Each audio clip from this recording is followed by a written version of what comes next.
Mr. Marlon Anene joins us this morning. He's a legal practitioner. We'll also expect Mabonye to also join in. But good morning. Thank you for coming on today on the program.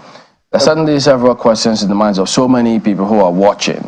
From the perspective of law, governance, they just seem to understand anymore what's going on with this. But as a lawyer, looking at all of these things, particularly or perhaps in context of the legal issues too that are played out there, what really strikes you? Yeah, good morning, Chamberlain. Good morning, Mopo. Good to see you again. Good to see you too. Good morning, Nigerians. Yeah, as a Nigerian and as a lawyer, it bleeds my heart what is going on in River State. The People's Assembly was denigrated and desecrated. First of all, the River State House of Assembly is a hallowed chamber, is a protected place, it's a sacred place. Nobody can go in there and effect any arrest because of the tenets of the democracy. Now, if you look at what happened 29th of October 2023, there was arson. People went there and burnt down the People's Assembly complex. In traditional Igbo society, there is what we call Otobo, there is what we call village square, where people gather to take decisions affecting the daily lives of the people. If you go there and denigrate that place, the society will deal with you because that is a sacred place. Now, fast forward to what is happening now. Only a few days ago, the governor obtained an order stating that the building has failed integrity test, and that was an ex parte order. Then, less than 24 hours later, the building was brought down. Simply, it bleeds my heart that the representatives of the people who are elected to represent the good people of River State, the Assembly complex, if you read the Legislative Powers and Privileges Act, that place cannot be desecrated by anybody. So who do we fault now? The state government or the judiciary that gave the order? No! What the order given by judiciary is an interim order. It's not the final judgment of the court, but the state government has executed an interim order of the court without allowing persons who are aggrieved by that interim order to approach the same court for the same judgment, for the same ruling to be vacated or appeal against it. That was not happen. Now, if you look at what happened in January 6th in America, then a group of Americans mobilized themselves and went to Capitol Hill and desecrated Capitol Hill. Americans said no. That is where we copied our democracy from. Today, most persons have been standing trial. Most persons have been arrested. Even Donald Trump himself, former president of America, is standing trial. Only a few days ago, Jack Smith, the special prosecutor, approached the Supreme Court with view to determining certain issues for determination, whether President Trump can be tried for offenses he committed in office, vis-a-vis that desecration of the Capitol Hill in January 6, 2020. Now, if you look at what is happening in River State, there was arson. Let's look at it from legal issue first. There was arson. Who was arrested? Nobody, as we speak today, nobody is arrested. Nobody is standing trial. Even the little evidence being picked up by police have been destroyed by that reason of demolition that happened yesterday. Now, if that place is demolished, if you arrest anybody to say you castrated the arson that took place in River State House of Assembly, where is the evidence? The rest has been destroyed. And that was why we were saying there are more to it than ordinary meets the eye. The reason given by the governor is that he failed integrity test. If he fails integrity test, what happened in January 6th in America? The place was cordoned off. That place was not demolished. So does it mean that the police themselves, who ought to be investigating this matter, should probably have been there to either make a statement or make their presence felt and ask questions as to whether or not that place should be demolished? No. You see, it's not about making a statement. As long as that incident happened, that arson happened, the police and other sister security agencies swing into action. They don't need to make a statement. We are tired of statements. No. Cordon off the Making place a statement, first. I mean, not just putting paper statements. I mean, your No, presence there. Nigerians are used to, we're on top of the situation, we're working. That's not what I mean. Because Okay. if they are present, if they were there, they could have stopped the demolition. No, it's not about being there. The moment that arson took place, it is the duty of the security agents to cordon off the place first, so that nobody goes in, nobody comes out, so that they can get the footprint, so that they look at the video, CCTV camera, so that they can even get the handprints of those involved. That did not happen. So the police can be there, and once there is a court order, if that place was cordoned off, probably the judge that gave that order wouldn't have given that order, because there's an ongoing investigation as to who are involved in that action. Now, if you fast forward it to what happened also yesterday, the house was, before the house was demolished, the State House of Assembly, allegedly led by the Speaker, loyal to the governor, sat and claimed that 27 lawmakers that defected from PDP to APC have been expelled and their seats declared vacant. Now, that is not the tenets of Section 109, Subsection 1G of 1999 Constitution as amended.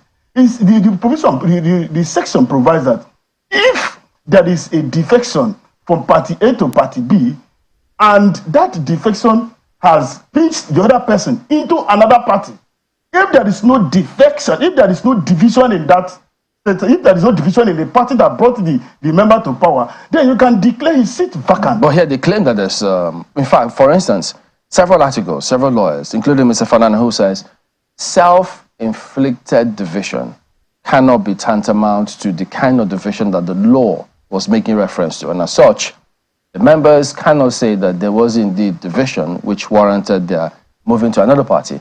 And so on the basis of that, it might have been right to declare his What Leonard was his personal opinion. That does not represent the judgment of the court.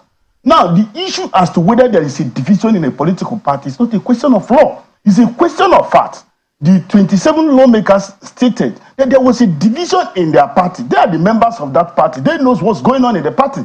And if I may ask, why did PDP allow the former secretary or the incumbent secretary to go and contest governorship election in Imo State without resignation? They should tell Nigerians what was his status. Did he actually resign? If he has resigned, was that resignation accepted? If the resignation was accepted, would he have gone back to the PDP after he lost the election to say, I'm now the secretary?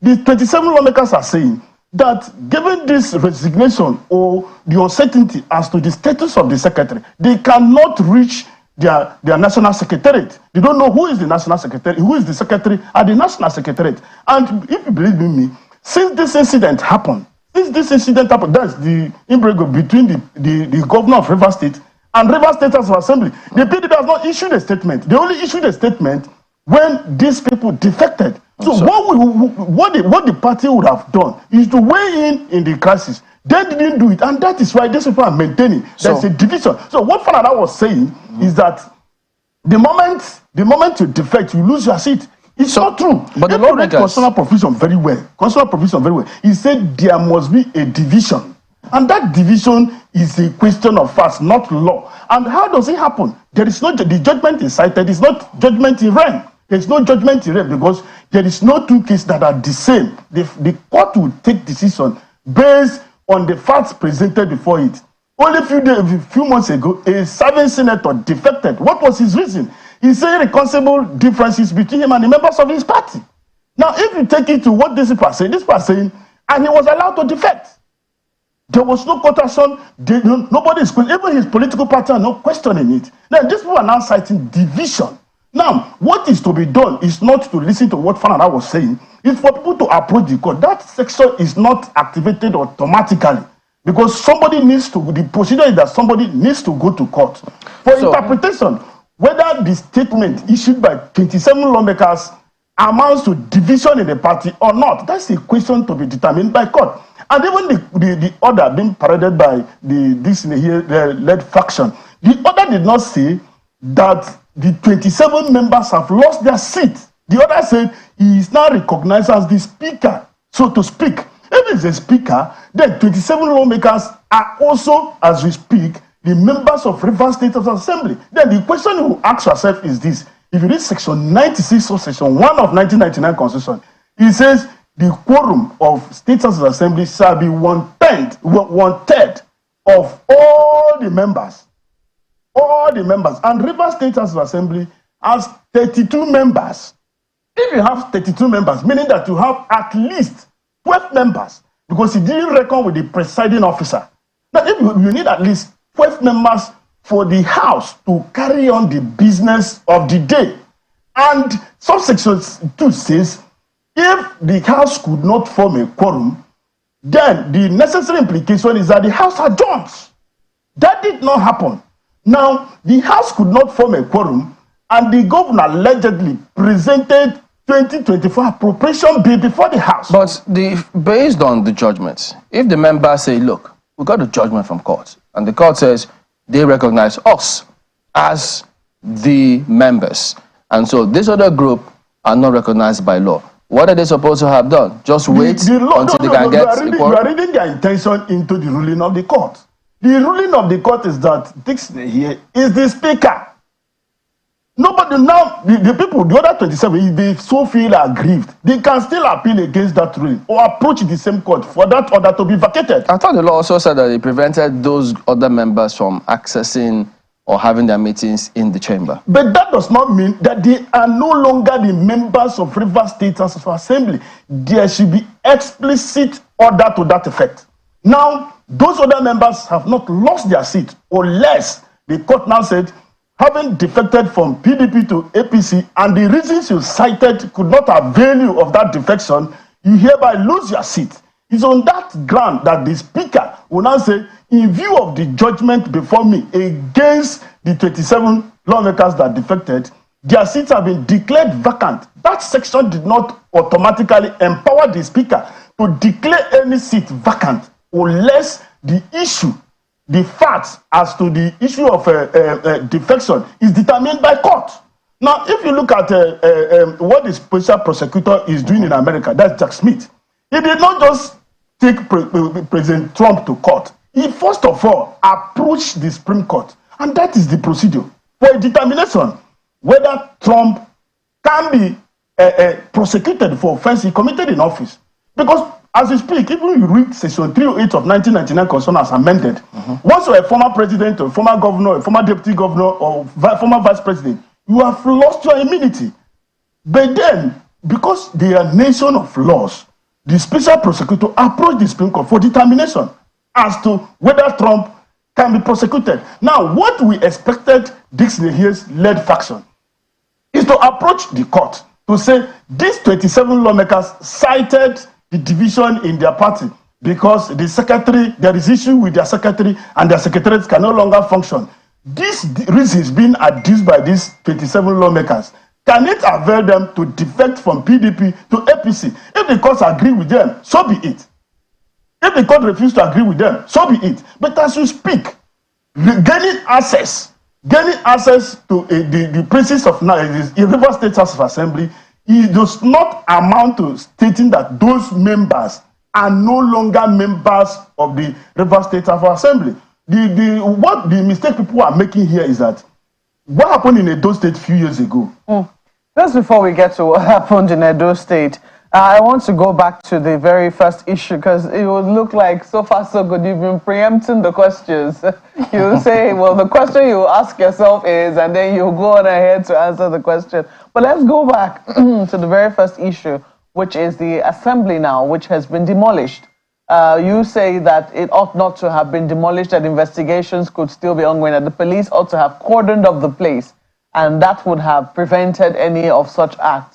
But everybody saw on TV, on television, the fires that happened within the complex of the River State House of Assembly, and how big an inferno it was.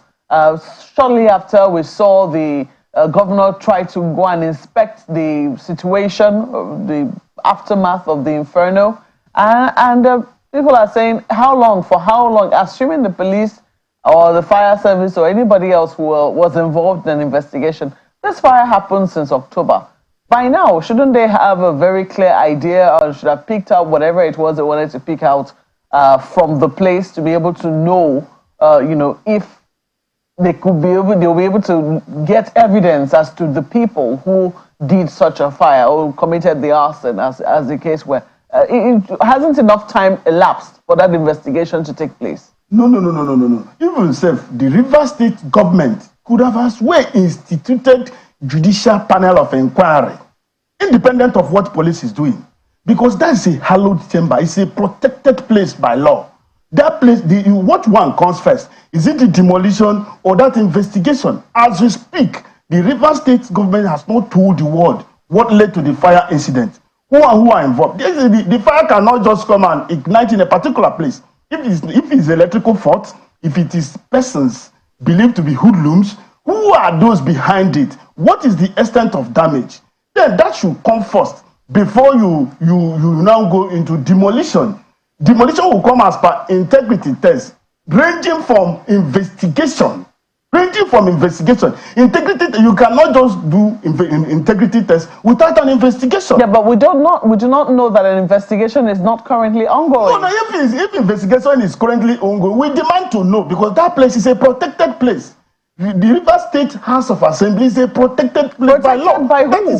Protected by who? No, by law. Who upholds the law? Isn't it the chief security officer? I recall that when the governor, went to the place and he was saying, look, I am the chief security officer of the state, and I'll be the one to determine the new place that members will be able to sit. That was what he said when he went to go and do the inspection. So protected by who? Is it not the chief security officer of the state? You see, we are mixing issues. There was arson. That place is the hallowed chamber. If that place got burnt by fire or by any incident, then as the chief security officer, it behoves on the governor to conduct inquiry, to conduct independent investigation. We call it judicial panel of inquiry, to look into what happened. Now, is the report from that judicial panel of inquiry that will lead to step B, which is now the demolition. Now, you carry down the demolition without conducting any inquiry. If the governor is led to believe that that place has lost its integrity, so how did it arrive at that? Well, the commissioner did say that the consultants were employed in that particular quest. No, for you to even engage consultants, the members of Rivers State House of Assembly, they ought to know these are the actions being taken by the governor with respect to the places of the Rivers State House of Assembly. That did not happen. No. So we know that all of this is not happening in a vacuum. It is happening within the context of politics. And we know that right now all is not well with the political climate in Rivers State. You've talked about an investigation, a panel of inquiry that also have been set up. That did not happen. Or that maybe might still happen. We do not know. Well, what we do know is that lawmakers have been elected to sit. And it was seen that their place was burnt. There were questions as to whether or not they will be able to sit. But we've also seen divisions, even though some people say, well, 27 against 4 is not exactly a division. I do not know how you see that and how you think that this matters can now be resolved. Because if the place where they could have sat has now been torn down, how do you see them getting around this issue of sitting in the Rivers State House of Assembly? No, you say maybe they could have still conducted that investigation. By virtue of that demolition, that one is sealed. Nobody can conduct any investigation as to that fire incident. That one is gone and gone forever because you have destroyed the rest. Now, coming back to your question now, the governor has provided a latitude for other members to go and sit elsewhere. Because what the governor said, he's going to provide a place for them to sit. This, as we speak, Order 27, the issue for determination, the less contested is whether that 27 members have lost their seat. It does not lie in the mouth of the speaker, Dixon Ehie, to determine the persons who have lost his seat, because he cannot be a judge in his own case. Because before now, Dixon Ehie was suspended by the other 27 lawmakers. So on which stead is he standing to suspend them? That's a question to be determined by court. And also whether the other 4 members constituted a quorum, a valid quorum. So section 2 of section 96 of 1999 Constitution says, if these people could not form a quorum, you are John Senedai. Then if you read section 100, it says legislative, that is section 100 of 1999 Constitution as amended. It says legislative powers of State House of Assembly is exercised by passage of bills, which should be presented to the governor for his assent. Unless a valid bill is passed, the word valid is there. Now, what makes a bill valid? That the House must be properly constituted for it to transact its business. Now, if the House is not validly constituted to transact its business, what it means is that this appropriation bill and other actions taken by Dixon Ehie-led faction is invalid, null and void, unless and until a competent court pronounces as such. Because as we speak, the other members are claiming has been suspended. That suspension has not been overturned by court. Now, he also said, by reason of the defection by these 27 lawmakers, they've also lost their seat. He doesn't have that power. Then when you take it to what Falana was saying, that once you defect, it becomes a self-inflicted injury. No, these people are now saying, we defected. The fact of their defection is there. But they are giving reasons. Let's go to also, Lagos. And if you read section, if you tie it to section, there's on 109 subsection 1G, he said provided, and that proviso. Okay, let our colleagues in Lagos also win. Go ahead, guys. Well, thank you, Chamberlain. As Malpa said earlier on, this is primarily a tussle for political power, and then it's been escalated to the judiciary and the rest. I know there's a concern as to whether or not the judiciary, and I'm talking about lawyers and judges, are not lending themselves as tools to perpetrate this whole drama. And I know that people are watching and evaluating that. But so there are major parties in this tussle, right? So we have the governor, we have the Edison Ehie faction, 4 lawmakers, we have the Amewule faction, 27 lawmakers, and of course another name that has been mentioned time and again is former governor and minister of the FCT, Mr. Nyesom Wike. Well, the lawmakers have said, well, he's not involved, that they are doing this by themselves on their volition and the rest, but we understand, we all know the political situation in the state. From what you're saying, who is in the right here and who is in the wrong? Are you saying the governor and the Edison Ehie faction are in the wrong, and you've put out different reasons? Are you saying the Amewule faction, 27 lawmakers, are in the right? What exactly are you saying? Yeah, thank you once again for your question. Yeah, let me take you back to what happened when National Assembly was invaded by SSS. I was on this studio. That interview was conducted by Agrin Giuliani. Today he's speaking for president. You can pull back the interview and watch it. It's not a question of lawyers being used to fester the crisis in Rivers State. We cannot sit down and watch a hollow chamber desecrated for whatever reasons. Once we see, I'm here to discuss law and law qua law. It's not about sentiment. I'm not a politician. For now, I'm a practicing lawyer, and I am explaining these issues based on the constitutional provisions. It's not even a question of who is right or who is wrong. Now, if you take a look at it, one, there was a crisis in Rivers State House of Assembly. The Rivers State House of Assembly is considered for 32 members. 27 is disloyal to the governor, so to speak, while 4 or 5 is loyal to the governor. Now, this 4 group of persons, can they constitute a quorum? Can they form a quorum to transact the business of Rivers State House of Assembly? That question must be answered. Now, these other 27 that said there is a division in our party, and that division has pinched us in one of the factions, and that led to our defection from PDP to APC.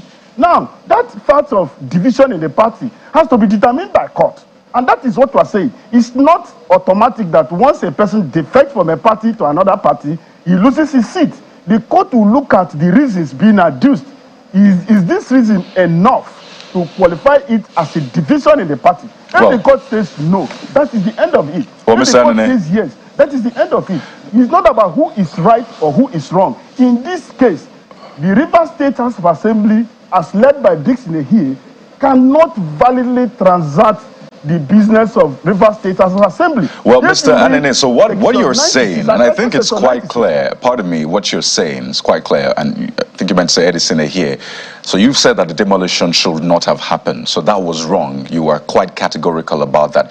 You've talked about the sitting of the 4 lawmakers, that should not have happened. So you said that essentially was wrong, and in fact the presentation of the budget, it didn't form quorum. 4 is not the same as 11. You've been quite categorical about that. For the 27 lawmakers, what you said is essentially their decision should be tested in court. So you've not said that they were right or wrong. You're saying that court should decide whether there was indeed a division or not. That should be at the court's behest. So I think what you said is quite clear.